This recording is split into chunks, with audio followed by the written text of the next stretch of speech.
Welcome to A Time for Change. I'm Sibile Marcellus here with Alexis Christoforous. Clean drinking water is considered a basic human right by the United Nations. Yet an estimated 1.6 billion people don't have access to safe drinking water at home. And that's our focus today. Let's begin by taking a quick look at the scope of this problem right here in the United States.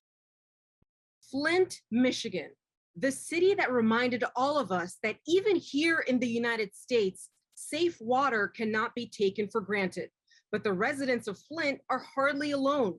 According to the US Water Alliance, more than 2 million Americans live without basic access to safe drinking water and sanitation.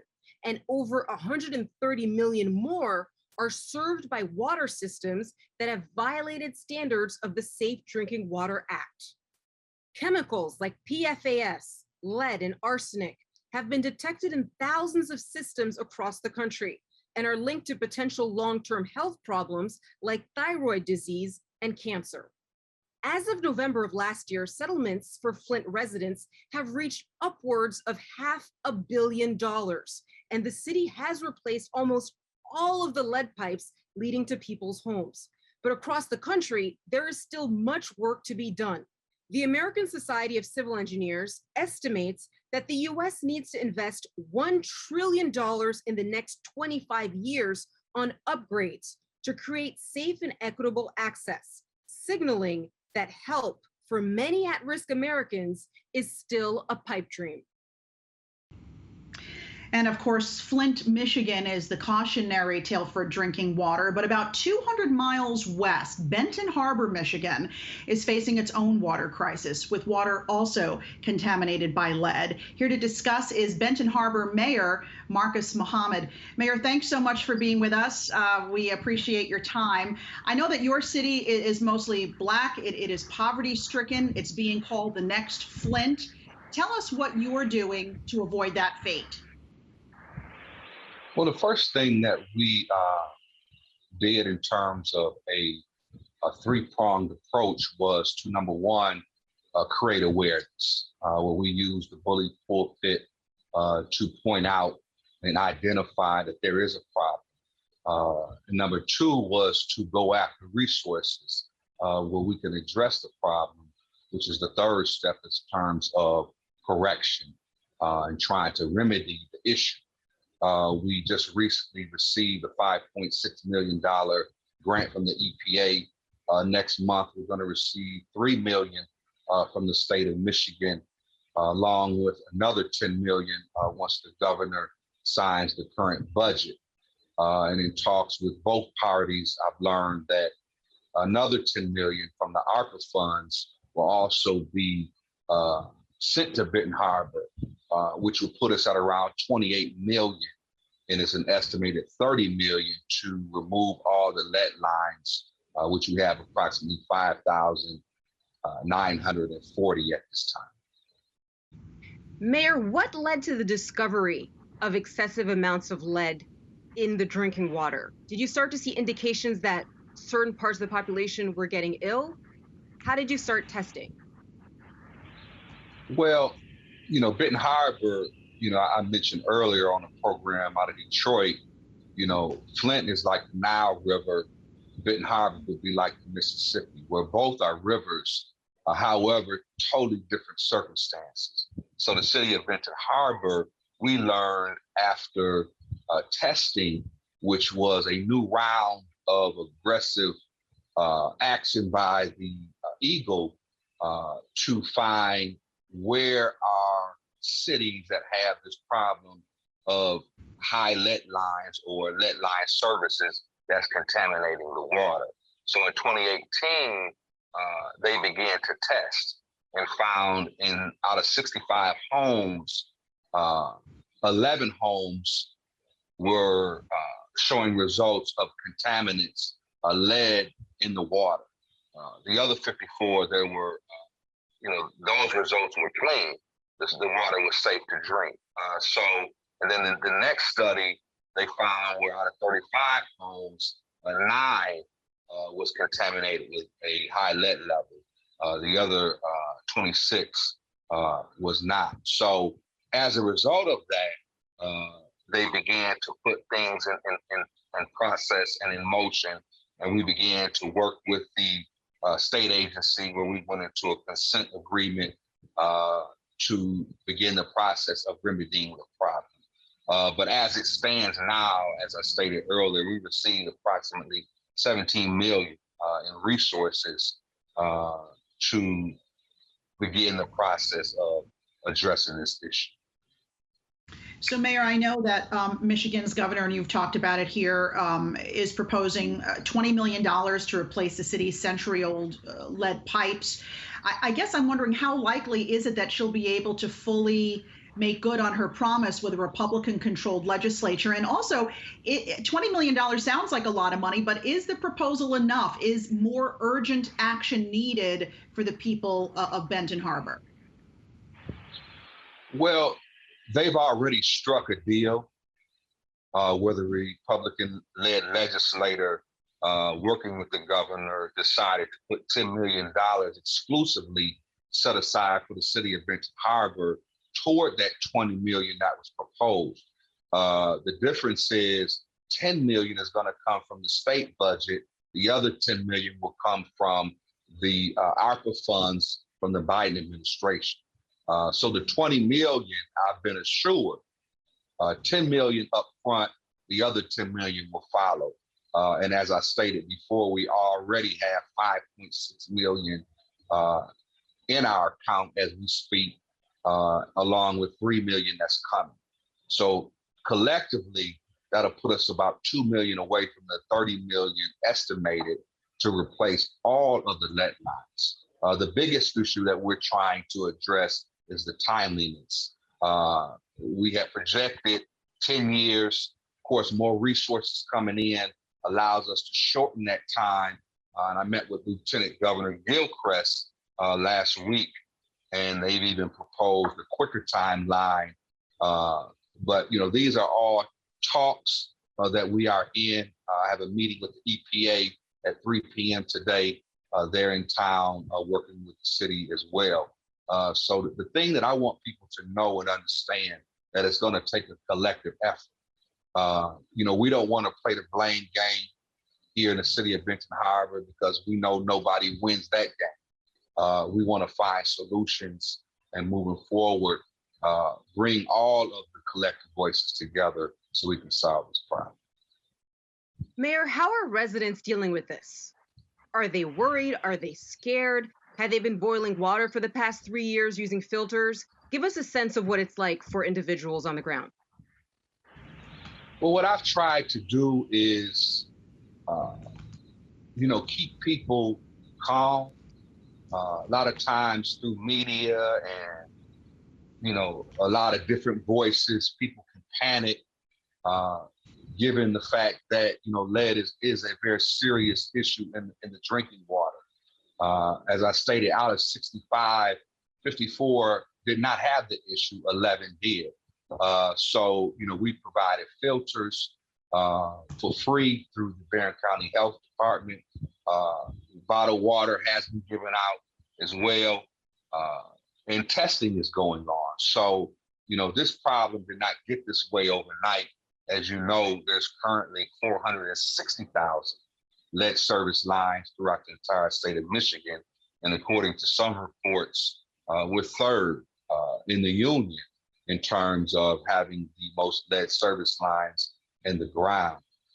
So Benton Harbor is being put forward and out front, which we, fortunately or unfortunately, but hopefully the good work that we do here in the city of Benton Harbor can serve as a model for other cities, not just in the state of Michigan, but throughout the country.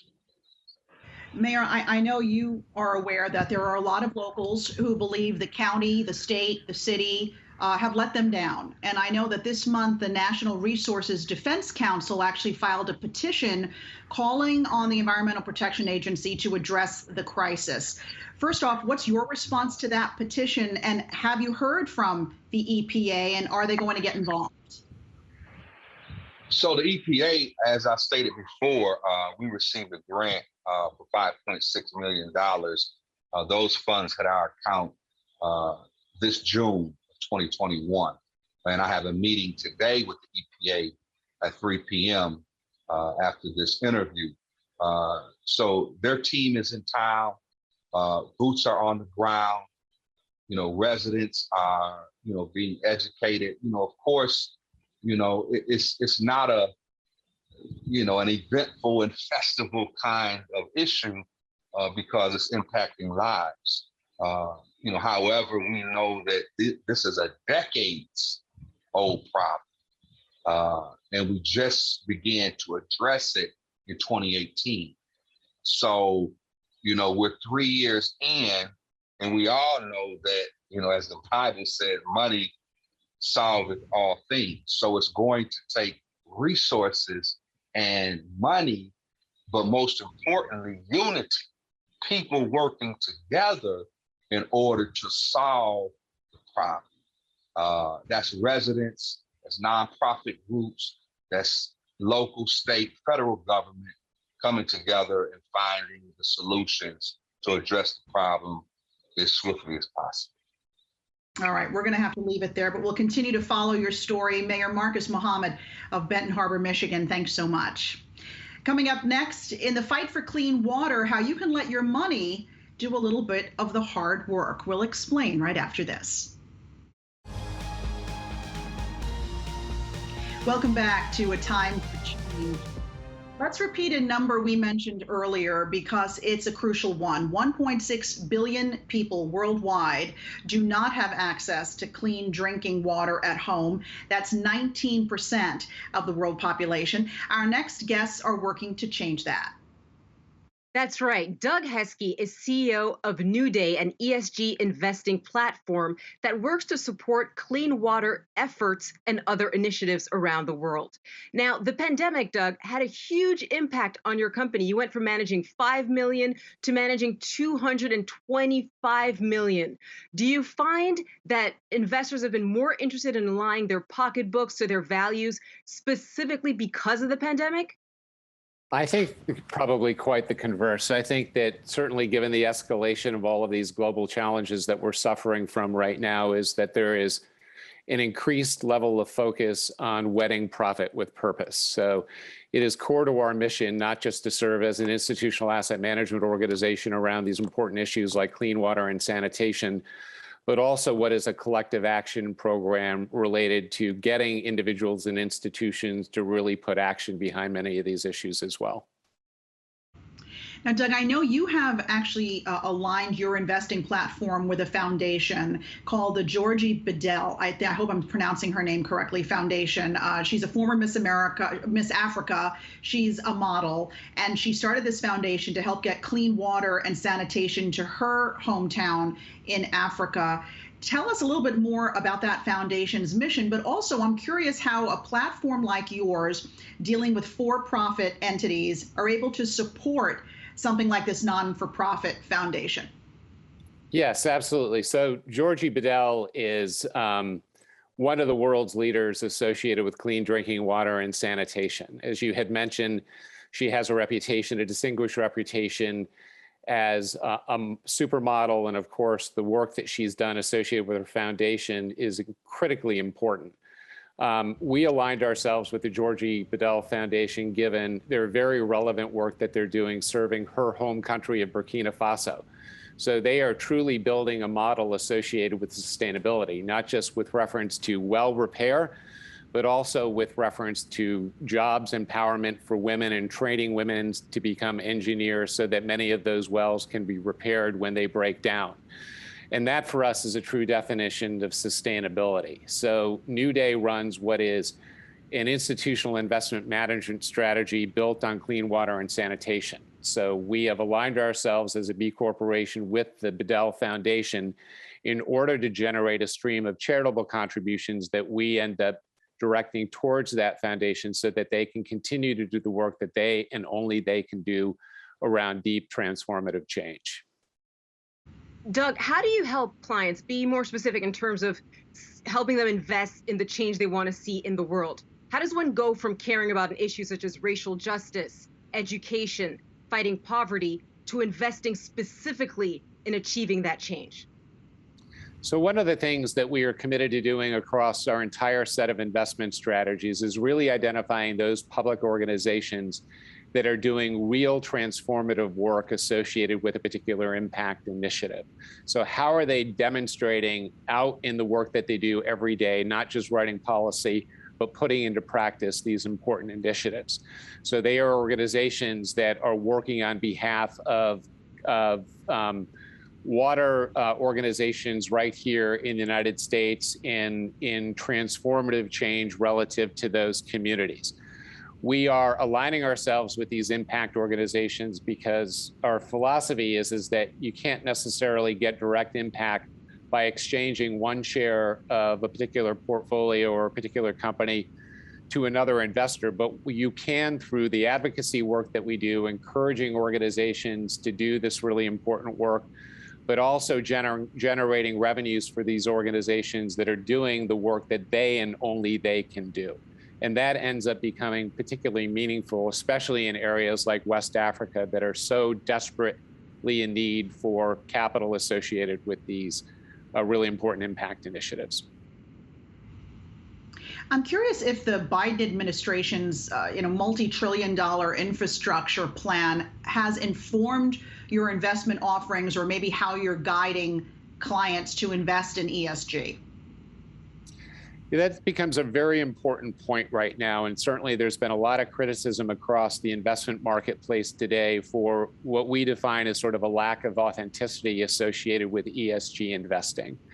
And so ESG is great because it's created this common framework for a lot of people to understand what it is, but it doesn't go nearly far enough. So there's much more work that needs to be done, which begs the importance of the work that we're doing tied to a number of these impact organizations, whether it be the Georgie Bedell Foundation, Earth Echo, which is run by Philippe and Alexandra Cousteau, or Jane Goodall Institute, and we're doing some work with them as well as a number of other organizations.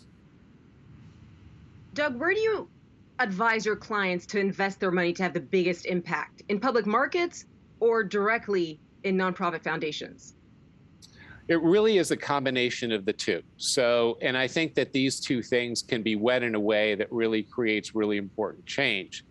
So if you think about the fact that there's more than $500 billion contributed each year just here in the US to nonprofit organizations, that's amazing. That's really, really important work, especially for 501c3 organizations. But the other thing that we try to do is you measure the size of the entire public investment market in the tens of trillions of dollars. Even if we're to take a very small portion of that, that can have monumental change for these organizations that are trying to do this work. And I would imagine this is where it gets pretty challenging for a company like yours, but how do you make sure that these companies, these organizations that you're aligning yourself with are actually staying true, to their ESG mission? You're right. That's a lot of very in-depth, on-the-ground, hands-on work that we do with these companies. We consume a massive amount of data that comes from both public and private sources, really to determine whether or not these are organizations that are doing this work and not greenwashing. So we go to extensive efforts to relay that and deliver that in the form that is understandable to our client base, whether they be individuals or institutions. We report on much of this directly to clients, either through the Newday consumer app, which can be found in iOS or in Android, or certainly for institutional clients like family offices, there's a lot of direct reporting that we do around our impact outcomes and metrics associated with all of our investment portfolios. Doug Heske, it was great to have you on. Thanks so much. And Thank you very much. Nice to be here. Absolutely. And coming up, clean water advocate Erin Brockovich shares some tips on achieving change. And here's a hint: don't wait on President Biden.